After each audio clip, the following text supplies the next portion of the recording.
Hello everyone, my name is Demetrius Mack and welcome to the Week 5 Fantasy Recap of the NFL Fantasy Wrath League, my NFL Fantasy Wrath League. And I apologize, this might be a little bit rushed. This is Saturday, this is the date released, that is scheduled to be released, and I have to record, export it, do all this stuff, and release it on the same day. I got backed up. A lot of stuff's been going on with me, but I absolutely 100%, like I said, made it be a guarantee to you guys at the start of this thing, at the start of the NFL season, that I would have an episode for you guys each and every week, and I plan on upholding that guarantee. So I apologize in advance if this seems a bit rushed. I don't have any guests this week. That was part of the problem. We just couldn't get things scheduled. We thought we had things scheduled, and then stuff didn't just work out the way it is. But one of the guests that I was going to have on the show, want to let you know he will be, in fact, back. He's coming back. That is Phil, our commissioner. He was on week 1.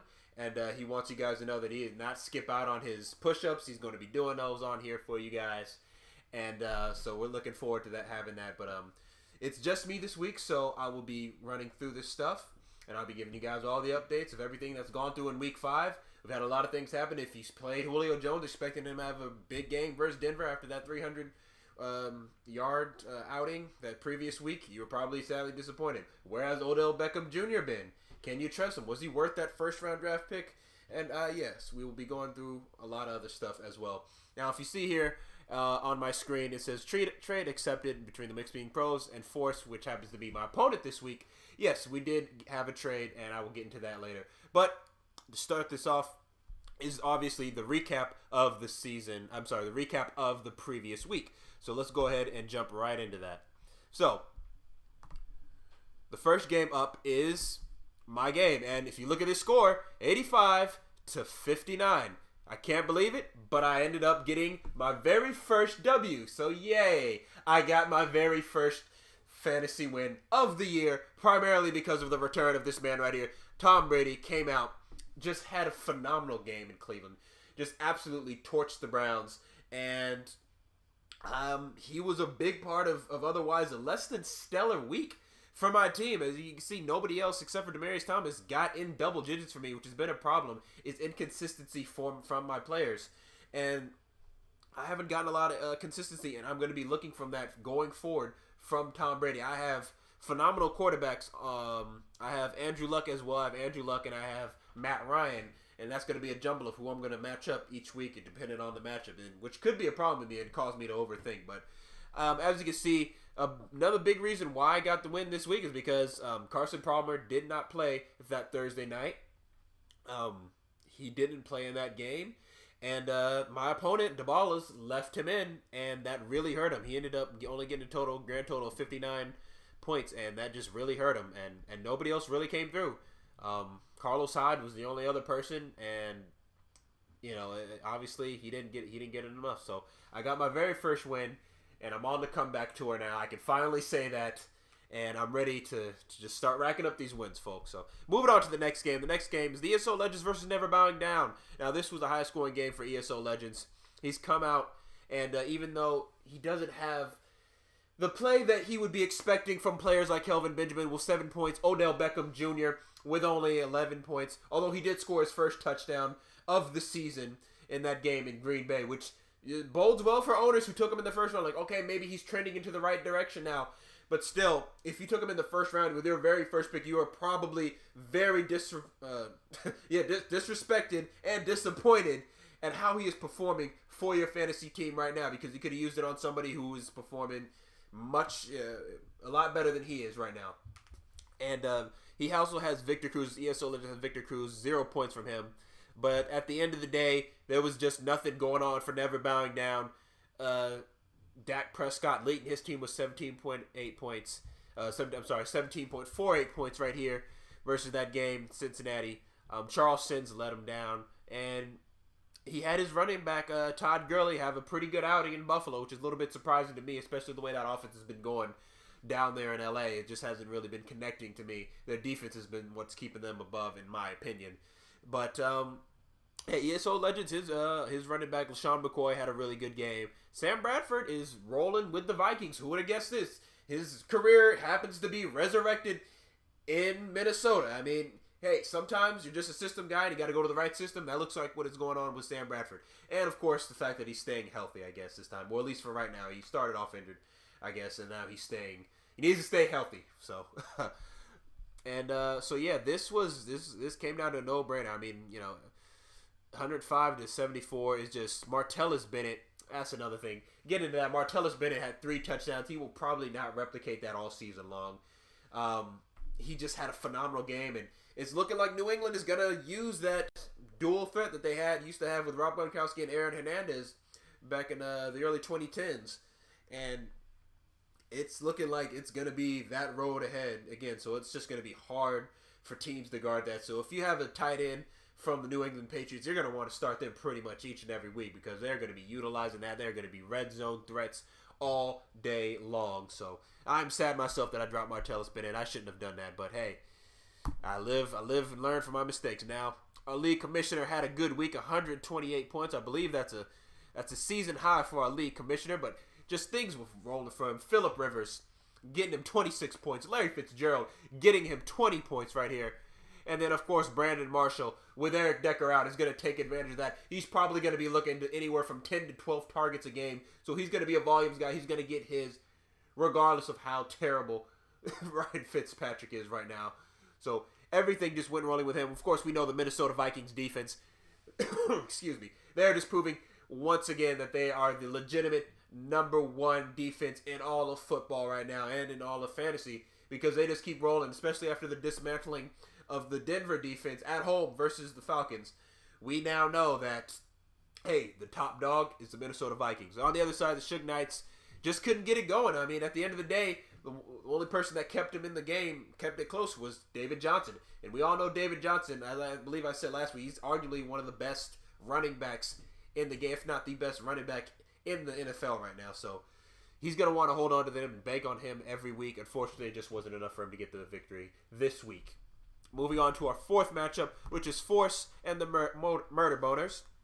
Pretty good outing for the Murder Boners as well. Carson Wentz having a decent game.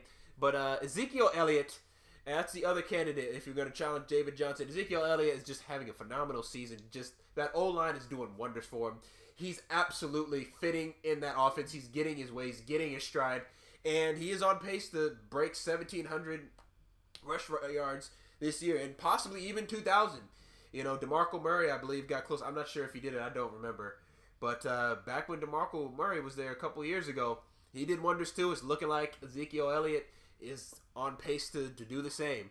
And also for him, Michael Crabtree is just playing. For a number 2 wide receiver, he's just playing absolutely phenomenal. He is going in and he is making the plays. He's getting the touchdown. He's getting the yards every week. I made the case for the Amari Cooper and Michael Crabtree earlier on in the season. I think they're going to be a top 5 receivers duos in the league all year going forward. Antonio Brown for Force had a pretty low scoring affair for someone of his standards. Of course, someone of his standards is of course expected to do really well. Jordan Howard, the running back for Chicago, is doing absolutely wonders for that dreadful offense that they've got going on right now. And he's pretty much the only bright spot that they've got going on, and he put up 22 points for them. And Adam Vinatieri getting 21 points, which was pretty much the deal breaker here. 21 points from your kicker, you're probably going to get a W right there. And I think that was the deal breaker overall. And his defense and the Arizona Cardinals and Adam Vinatieri just putting up monstrous numbers right there. I mean, that's getting you a grand total of 36 points. I mean, God, that's a lot from your kicker and your defense. If you can get that, like I said, you're probably gonna win your fantasy game that week. So, that's pretty much the big highlights for these guys. Moving on to number 5, the 5 matchup, which is Isaiah's team versus the kid guy next. This was the marquee matchup of the week, and boy, oh boy, did it come down to it. It came down at the end of the day to that Carolina versus Tampa Bay. Greg Olsen bringing the kid got next team almost back entirely. Before this game started, Isaiah's team, he had I believe a 14 or 16 point lead, and he I think it was a little bit, it might have been a little bit less than that actually, but it was a double digit lead, and it was coming down to this last game, and Greg Olsen went absolutely off with 18 points right here. As you can see, he's got 18 points. Just went absolutely off. And a lot of the people on Isaiah's team let him down. Michael Floyd, no points. Clive Walford, no points. Basically, no points from Danny Amendola. I mean, 1 point right there. What saved him, ultimately saved him, is Fozzie Whitaker doing what little he did, getting 5 points that game. Although he should have got a touchdown near the end of the game, I believe. But he didn't quite get into the end zone. He had an opportunity, and he wasn't able to punch it in, which would really say. But it came down to a nail biter right here. And what really saved him was the play of AC/DC. Derek Carr and Amari Cooper just combining for 40-plus points here. I mean, a monster. If you have a duo, this is what you want to see every week from these. If you have a duo like this, you're gonna want to see it. This is the first time he's been able to exploit this, and it worked out for him, and it ended up saving him. Isaiah moves on to 5-0. Now, moving on to the next section of the show. The next section of the show is the waiver wire pickups. We discuss the waiver wire pickups if there are any key things in transactions. In this case, there are. So we'll be going over to there, and as you can see, there was a trade accepted, and we can view this trade right here. And this trade happened to be. Is it not up? Okay, I'm sorry. I thought here we go. View trade. Here we go. So here's the trade that I ended up making. I ended up making a trade for Will Fuller for Julian Edelman. Why? Primarily because I have Tom Brady. And I know Julian Edelman's upside I don't think is going to be looking as up as it was last year, simply because Gronkowski and Martellus Bennett I think are going to be utilized a lot more than just Julian Edelman. Although last game he didn't do his best, but he was targeted 10 times, which does says an upside for me. And me trading Will Fuller, someone who is a number 2, technically on that team behind DeAndre Hopkins, I was like, you know what, this is a good trade. I'm going to go after it. I pushed for it, and I was able to make this happen. So I'm glad I was able to make it happen, and yeah, it happened. I'm proud of myself for getting this trade to happen. Now, moving on to the ads this week. I believe, okay, let me see here. 1 second. League, and then we go to transactions. And then, okay, so here we go. So the ads this week, there was a lot of action going on from Never Bowing Down and the fundraisers. Just a whole bunch of ads. I mean, Cole Beasley was added. Jalen Richardson was added. I picked up Julius Thomas and dropped Dennis Pitta. I think Julius Thomas getting healthy, he's going to be a definite red zone threat. And getting any type of talented tight end just is going to... if you're playing fantasy, you know what tight ends are in this world right now. You know how desperate we are looking for tight ends. So I think Julius Thomas is an upside. And so picking him up is going to be hopefully really big for me. Alan Hearns was picked up. I had him in the beginning of the season. The fundraisers picked him up, which is Phil's team, our commissioner. He decided to pick him up because he believes in that offense. He believes that Blake Bortles can get it going, which I think he does. Otherwise, I wouldn't have picked up Julius Thomas myself. So, and I think another big pickup is Jeremy Curley for the San Francisco 49ers, picked up by Isaiah's team. He's been having a good couple of weeks for him. And Colin Kaepernick coming back, that might shake up the chemistry a bit, but I don't think so. I think this rookie is really talented, and I think they need to get him the ball more if San Francisco wants to be successful. So I only see his targets going up. That's a big and good pickup for Isaiah's team, who actually needs another receiver besides Amari Cooper. Now, Sammy Coates is someone who I picked up. Sammy Coates is someone who's been playing well. The Pittsburgh offense has been rolling really well.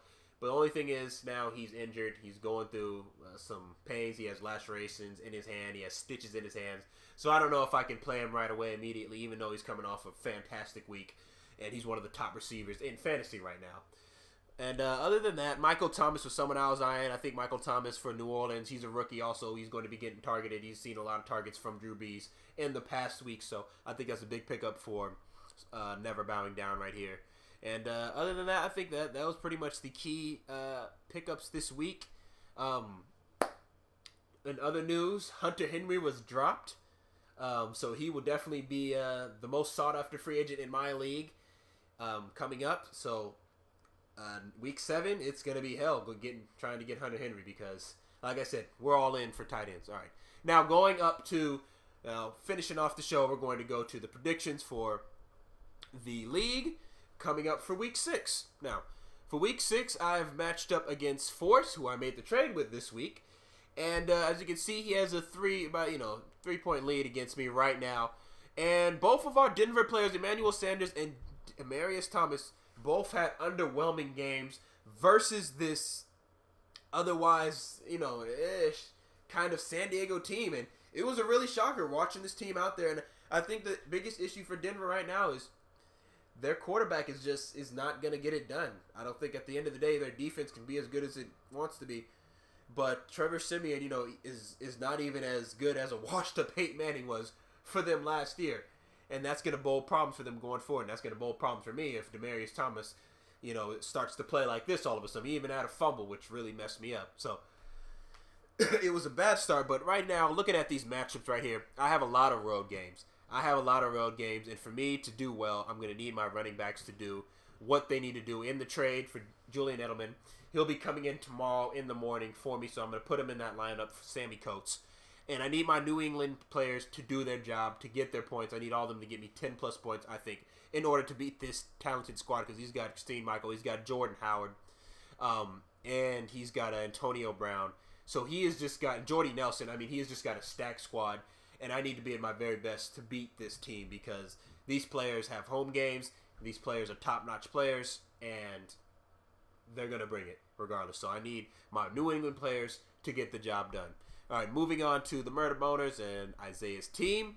Isaiah has a nice start off thanks and primarily to Melvin Gordon, who had a pretty nice game rushing-wise. He had 9 points. The Denver Broncos defense did pretty well. And, they both played each other. His defense went up against Melvin Gordon. And for that to pretty even balance to get 16 points from the grand total, that's pretty nice. I think he's off to a nice start, but I think the key thing here is going to be AC/DC. Is AC/DC going to show up for him? If not, he doesn't have a prayer in this game, because his opponent has Ben Roethlisberger, Ezekiel Elliott, Michael Crabtree, Rob Gronkowski, all players who have been, stepping it up lately, especially players like Michael Crabtree and Ezekiel Elliott. They've just been killing it, and I think they're going to continue to kill it. And he's got to bring his A game just like I have to bring my A game in order to have a prayer. This one's going to be a high-scoring game, folks. Mark this one down as the highest scoring game. This is my prediction. It's going to be the highest scoring game, I believe, of this week for my league. Moving on to the third matchup is the Suge Knights and the Kid Got Next. Now, coming off his first loss, he's going to be wanting to bounce back and get this win. Here, I see a matchup of quarterbacks. Who's going to play better? Is it going to be Aaron Rodgers playing at home versus Dallas, or is it going to be a Drew Brees playing a divisional matchup versus a less than stellar Carolina defense this season? Let's be real, folks. This Carolina defense hasn't been what it was thought it was going to be, and that's been a big part of why they are in the position they are right now. So I think it's going to come down to the battle of the quarterbacks and also a battle of the running backs. I'm looking at this running back matchup. I think it's David Johnson versus DeMarco Murray all day right here, right now. And they've both got really delicious matchups. David Johnson going at home versus the Jets, and then DeMarco Murray versus the Browns. Both home games, both opportunities to just go wild. I'm talking 20-plus points from both of these players. That's what I'm expecting. So I think quarterback and the matchup between these two running backs is going to be the key one that decides this one. But at the end of the day, I think matchup-wise, I think the Kid Got Next got this one. And I think he's going to take this one. I think the Kid Got Next is going to take this one, bounce back off of his first loss of the season. So the fourth matchup is Never Bowing Down in Dabalas. So he, only other person who is 1-4 in my league is Never Bowing Down. And he's got a matchup versus a person who's been, not very. I'd say he's the least active in the league right now. He still has Carson Palmer, and although Carson Palmer is expected to play come Monday night. But I think at the end of the day, I'm going to give this one to Never Bowing Down simply because he's more active right now. I haven't seen a lot of activity from Dabalas in recent weeks, and that could harm him. A player could get injured, and he's not going to move him. He's not going to move him. Hey. But hopefully, he gets back to active because he's sitting at 2-3, and right now that's not the worst position in the league. Sitting at 2-3, you're not doing all too bad. You're not like me and Never Bowing Down at 1-4, where every week is a must win for us. So I think I'm going to give this one to Never Bowing Down simply because he just has the home matchups. I'm sorry, he doesn't have the home matchup. He does have some good matchups with Todd Gurley, and he's got some good matchups with Doug Baldwin and T.Y. Hilton. So I think I'm going to give this one to Never Bowing Down. And for the last matchup is the Fundraisers versus the ESO Legends. Now this is going to be a key matchup for these teams because both these teams do not want to drop to 2-4. They've worked so hard to get up to 2-3, and they want to even it out here. And our league commission is taking on ESO Legends. And this is going to come down, I'm just going to say it right here. I'm just going to say it right here, right now. Excuse me. It's going to come down to the battle of the receivers here. Kelvin Benjamin, Odell Beckham Jr. versus DeAndre Hopkins, Larry Fitzgerald, and Brandon Marshall. Who is going to show up? Who is going to finally take that step? Because if you're looking at it, of all these receivers, the only person who's been really stepping up, playing up to their potential right now is Larry Fitzgerald, and Brandon Marshall has turned up a little bit in recent weeks. But Brandon Marshall needs to really go off. He's got a Monday night matchup. It's a tough one at Arizona, and he's going to really need to step up. He could be the deal breaker right there. I think ESO Legends really needs to move Victor Cruz. I think he really needs to move Victor Cruz out of this spot. I don't see him getting the production value of a fantasy player right now, just because that New York offense is kind of, right now.